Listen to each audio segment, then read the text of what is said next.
ऋग्वेद में दर्ज है ब्रह्मांड के निर्माण की दिलचस्प प्रक्रिया बिग बैंग थ्योरी भी करता है इसका समर्थन। ब्रह्मांड के निर्माण को लेकर अलग अलग धर्मों में अलग अलग व्याख्या की गई है। हिंदू धर्म में भी ऋग्वेद के नासदीय सूक्त में ब्रह्मांड की उत्पत्ति को लेकर कई आश्चर्यजनक व्याख्या की गई है।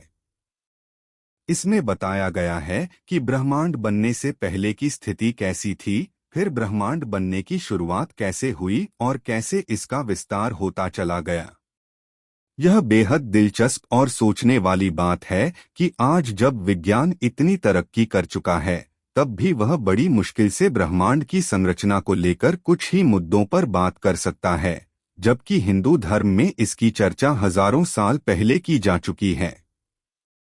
सोचने की बात यह भी है कि आविष्कार के बिना महर्षियों ने आखिर कैसे इस बात को समझा होगा, जाना होगा और इसे पुख्ता किया होगा। प्रसिद्ध ऋग्वेद के नासदीय सूक्त में ब्रह्मांड से जुड़ी सारी जानकारियां सूक्ति के माध्यम बताई गई हैं, लेकिन इन सूक्तियों का अर्थ स्पष्ट और सरल नहीं है।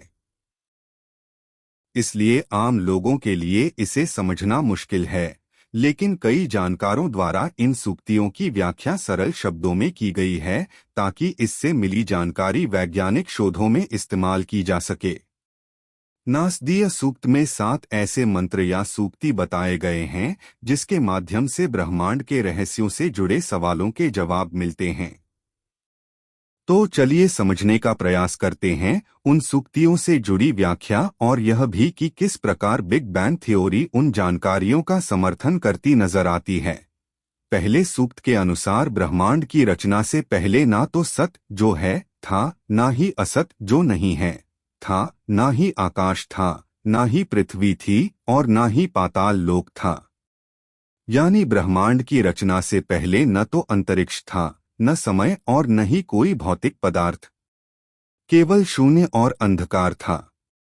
बिग बैंग थ्योरी के अनुसार भी अंतरिक्ष पहले से मौजूद नहीं था, बल्कि इसकी रचना बहुत ही अजीबोगरीब स्थिति में हुई है। उनके अनुसार इसकी शुरुआत सबसे पहले ब्लैक होल के केंद्र भाग में मौजूद विलक्षणता सिंगुलैरिटी से हुई होगी, जहां एक अनंत घनत्व वाला सूक्ष्म बिंदु आया और उसमें विस्फोट हुआ। यही घटना बिग बैंग कहलाई। उस विस्फोट से न केवल द्रव्य पदार्थ का निर्माण हुआ, बल्कि अंतरिक्ष और समय की भी रचना हुई। वेद के अनुसार ब्रह्मांड के निर्माण के समय जो नाद अर्थात ध्वनि उत्पन्न हुई थी, वह था अम्भास और बिग बैंग के अनुसार वह ध्वनि उसे मिलती जुलती थी। दूसरे सूक्त के अनुसार उस समय न तो मृत्यु थी और न ही अमरता, दिन रात का भी नामो निशान नहीं था। जल के समान हर ओर अंधकार था। केवल एक ऊर्जा अस्तित्व में थी, जिसमें वायु की अनुपस्थिति थी। उन्होंने इस ऊर्जा के स्रोत को परम तत्व कहा और यह भी बताया कि इसी ऊर्जा से ब्रह्मांड में अन्य चीजों का जन्म हुआ है, केवल प्राण को छोड़कर। इस परम तत्व से बाकी चीजें ऐसे बाहर निकलकर आईं, जैसे फेफड़े से एक झोंके के रूप में हवा बाहर निकलकर आती है। वेद में बताए गए ऊर्जा के स्रोत परम तत्व की व्याख्या जैसी ही व्याख्या भी बिग बैंग थ्योरी करता है। उनका भी मानना है कि जब अंतरिक्ष की रचना हुई थी तो वह बहुत गर्म था और आज जो 4 मूलभूत बल गुरुत्वाकर्षण बल, विद्युत चुंबकीय बल, न्यूक्लियर फोर्स और वीक इंटरेक्शन फोर्स काम करते हैं, उस समय वे सब मिलकर एक थे। जैसे जैसे ब्रह्मांड ठंडा होता गया, ये सारे बल अलग होते चले गए।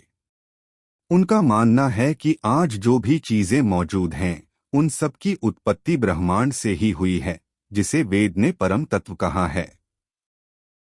वेद में दिन और रात नहीं होने की बात भी प्रमाणित होती है, क्योंकि उस वक्त सूर्य और चंद्रमा का निर्माण नहीं हुआ था, तो दिन और रात होने का तो सवाल ही पैदा नहीं होता। तीसरे सूक्त के अनुसार ब्रह्मांड में पहले केवल अंधेरा था और फिर कुछ रहस्यमयी शुरुआत हुई। उस रहस्यमयी घटना को समझना असंभव था। पहले एक लहराता द्रव्य अस्तित्व में आया, जिसे सलिल कहा गया, और उसके आसपास एक हल्का पदार्थ फैला था जिसे अभु कहा गया। उनके अनुसार वह शायद ऊष्मा से विकसित हो गया था। वेद में यहाँ तारों और आकाशगंगा के निर्माण की बात कही जा रही है। बिग बैंग थ्योरी के अनुसार भी शुरुआती के कुछ लाख वर्ष तक पदार्थों और ऊर्जाओं का निर्माण होता रहा। इसी प्रक्रिया को ऋषियों ने रहस्यमय घटना कहा था। उन वर्षों में फोटॉन इलेक्ट्रॉन और प्रोटॉन से टकराता रहा और उसने एक अपारदर्शी द्रव्य का निर्माण किया।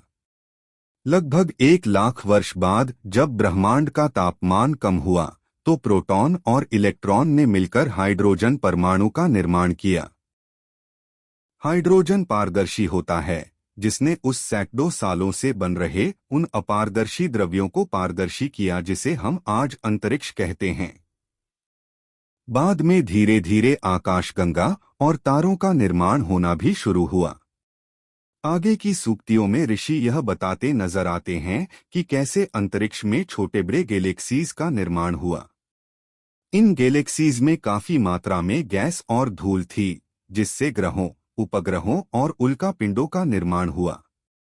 इस सिद्धांत के लिए सूक्त में स्वध और प्रैति शब्द का इस्तेमाल हुआ है। वो दिशाओं के बारे में भी बताते हैं कि उस समय ब्रह्मांड में कोई दिशा नहीं थी। ऊपर किसे कहें या नीचे किसे कहें या तिरछा किस तरफ है, कहा नहीं जा सकता था। बाद की सूक्तियों में वह यह सवाल करते नजर आते हैं कि यह बताना बहुत मुश्किल है कि सब कुछ की रचना कैसे हुई। कोई नहीं जानता कि जीवन और जीव की शुरुआत कैसे हुई। कोई नहीं बता सकता कि ईश्वर के सहयोग से सब कुछ अस्तित्व में आया या नहीं। कोई नहीं जानता कि इस ब्रह्मांड का सर्वेसर्वा कौन है। ऋषि अनुमान लगाते हुए कहते हैं कि शायद केवल उच्च शक्ति ही है जो बता सकती है कि ब्रह्मांड की रचना कैसे हुई, या फिर क्या पता उस उच्च शक्ति के ऊपर भी कोई शक्ति हो।